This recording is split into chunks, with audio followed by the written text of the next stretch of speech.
The book of Job, chapter 12 to 17. Then Job replied, "Doubtless you are the only people who matter, and the wisdom will die with you. But I have a mind as well as you. I am not inferior to you. Who does not know all these things? I have become a laughingstock to my friends. Though I called on God and he answered, a mere languishing stock, mere laughing stock. Though righteous and blameless, those who are at ease have contempt for misfortune, as the fate of those whose feet are slipping. The tents of marauders are undisturbed, and those who provoke God are secure, those God has in his hand. But ask the animals, and they will teach you, or the birds in the sky, and they will tell you, or speak to the earth, and it will teach you, or let the fish in the sea inform you. Which of all these does not know that the hand of the Lord has done this? In his hand is the life of every creature and the breath of all mankind. Does not the ear taste words as the tongue tastes food? Is not wisdom found among the aged? Does not long life bring understanding? To God belong wisdom and power. Counsel and understanding are his. What he tears down cannot be rebuilt. Those he imprisons cannot be released. If he holds back the waters, there is drought. If he lets them loose, they devastate the land. To him belong strength and the insight. With both deceived and deceiver are his. He leads rulers away stripped, and makes fools of judges. He takes off the shackles put on by kings and ties a loincloth around their waist. He leads priests away stripped and overthrows officials long established.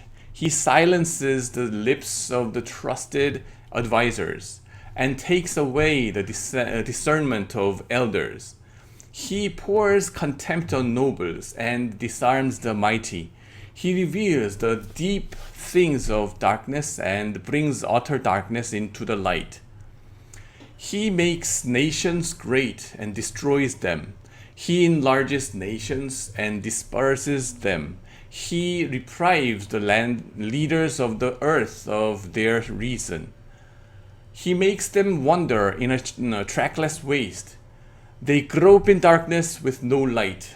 He makes them stagger like drunkards. Chapter 13. My eyes have seen all this. My ears have heard and understood it. What you know, I also know. I am not inferior to you, but I desire to speak to the Almighty and to argue my case with God. You, however, smear me with lies. You are worthless physicians, all of you.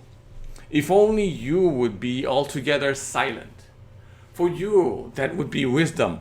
Hear now my argument. Listen to the pleas of my lips. Will you speak wickedly on God's behalf? Will you speak deceitfully for him? Will you show him partiality?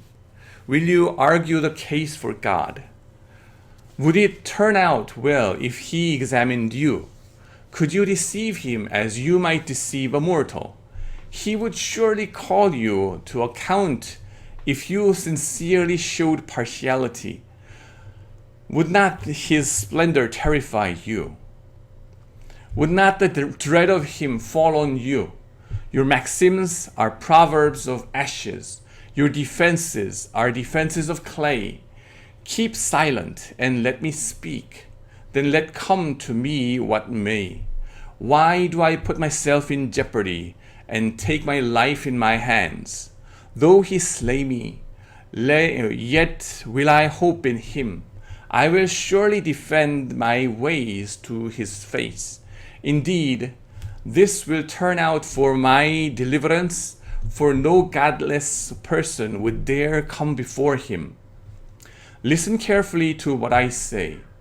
Let my words ring in your ears. Now that I have prepared my case, I know I will be vindicated. Can anyone bring charges against me? If so, I will be silent and die. Only grant me these two things, God, and then I will not hide from you. Withdraw your hand far from me, and stop frightening me with your terrors. Then summon me, and I will answer, or let me speak, and you reply to me. How many wrongs and sins have I committed? Show me my offense and my sin. Why do you hide your face and consider me your enemy? Will you torment a wind-blown leaf? Will you chase after dry chaff? For you write down bitter things against me and make me reap the signs of my youth. You fasten my feet in shackles. You keep close watch on all my paths by putting marks on the soles of my feet. So men waste away like something rotten, like a garment eaten by moths. Chapter 14. Mortals born of woman are of few days and full of trouble. They spring up like flowers and wither away.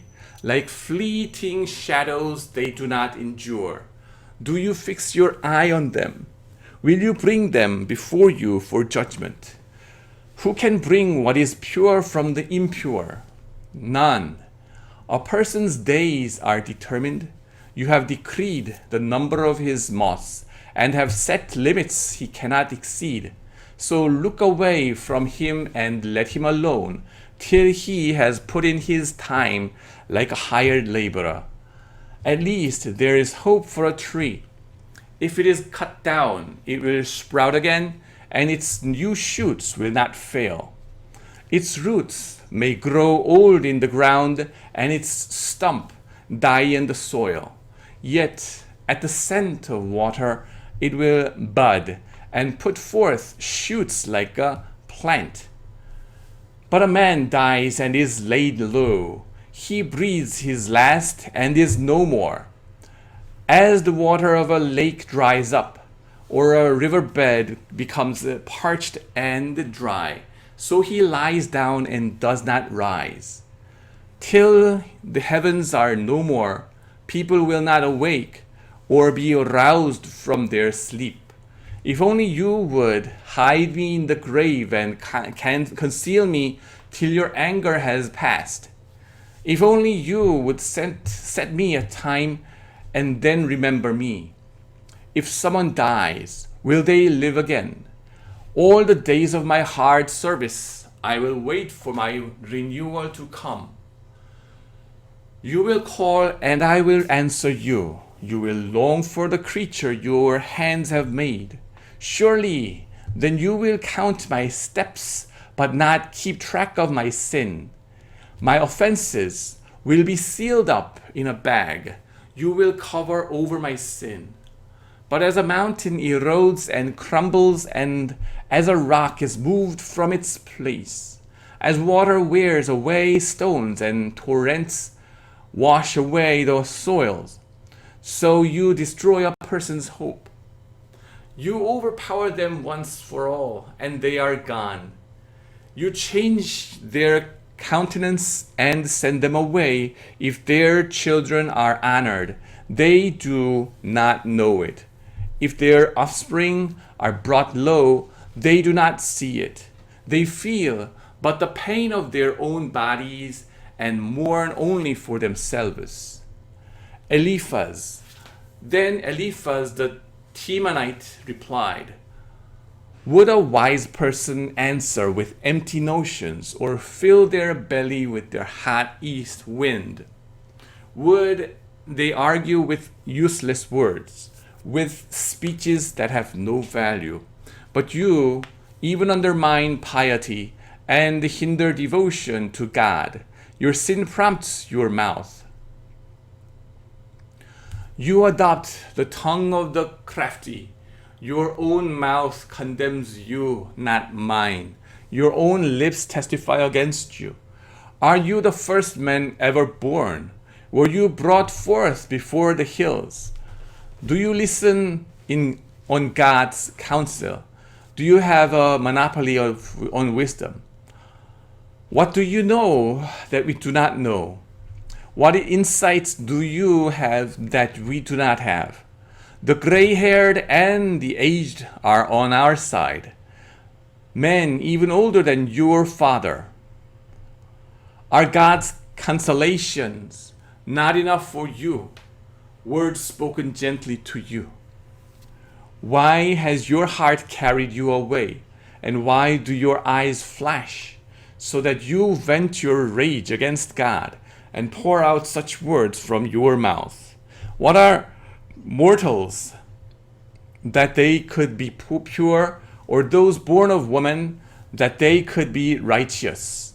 If God places no trust in his holy ones, if even the heavens are not pure in his eyes, how much less mortals who are vile and corrupt, who drink up evil like water? Listen to me, and I will explain to you.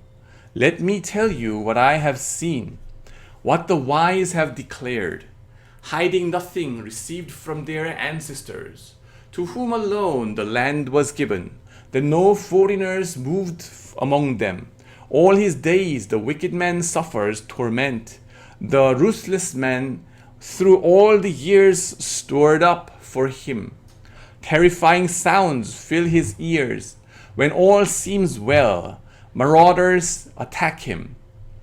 He despairs of escaping the realm of darkness. He is marked for the sword. He wanders about for food like a vulture. He knows the day of darkness is at hand. Distress and anguish fill him with terror. Troubles overwhelm him like a king poised to attack, because he shakes his fist at God and vaunts himself against the Almighty, defiantly charging against him with a thick, strong shield. Though his face is covered with fat and his waist bulges with flesh, he will inhabit ruined towns and houses where no one lives, houses crumbling to rubble.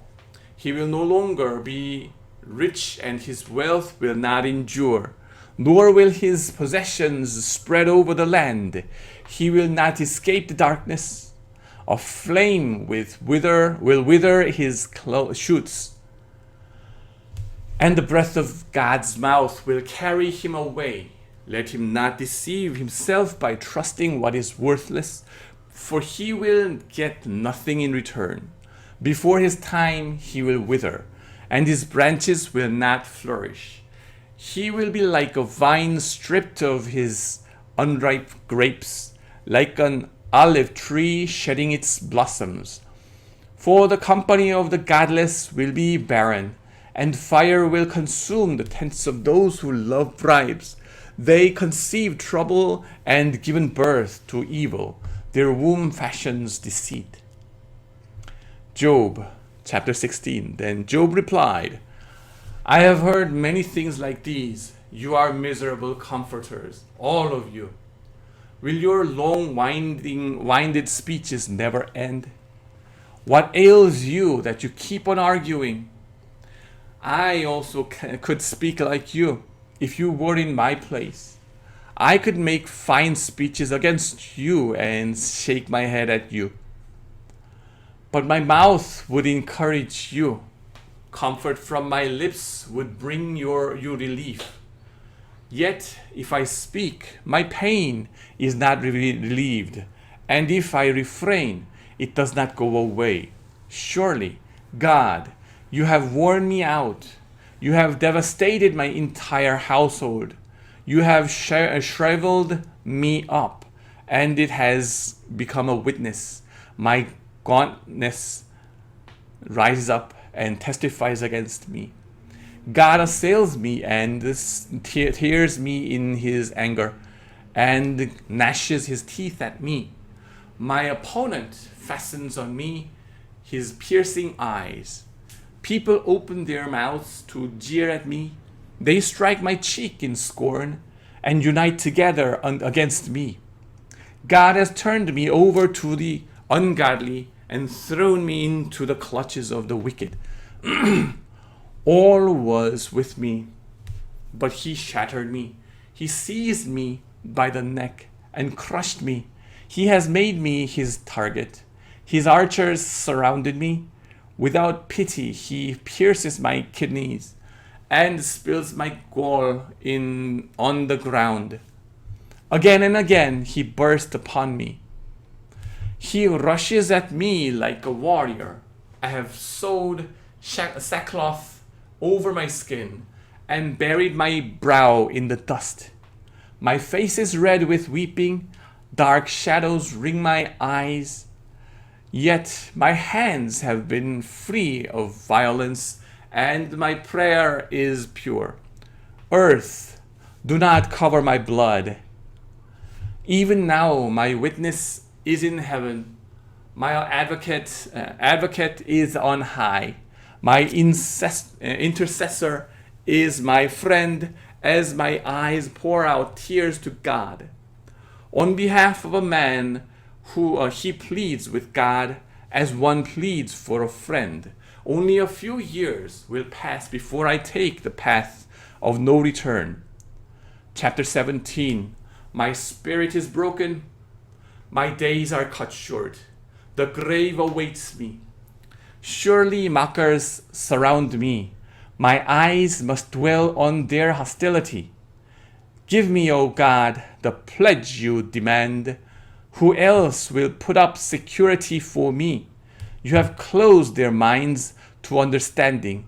Therefore you will not let them triumph.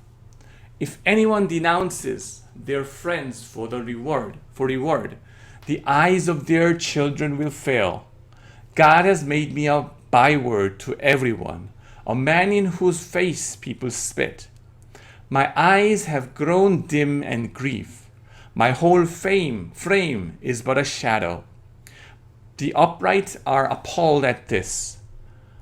The innocent are aroused against the ungodly. Nevertheless, the righteous will hold to their ways, and those with clean hands will grow stronger. But come on, all of you, try again. I will not find a wise man among you. My days have passed, my plans are shattered. Yet the desires of my heart turn night into day. In the face of the darkness, light is near. If the only home I hope for is the grave, if I spread out my bed in the realm of darkness, if I say to corruption, you are my father, and to the worm, you are my mother or my sister, there then is my hope. Where then is my hope? Who can see any hope for me? Will it go down to the gates of death? Will we descend together into the dust? Amen.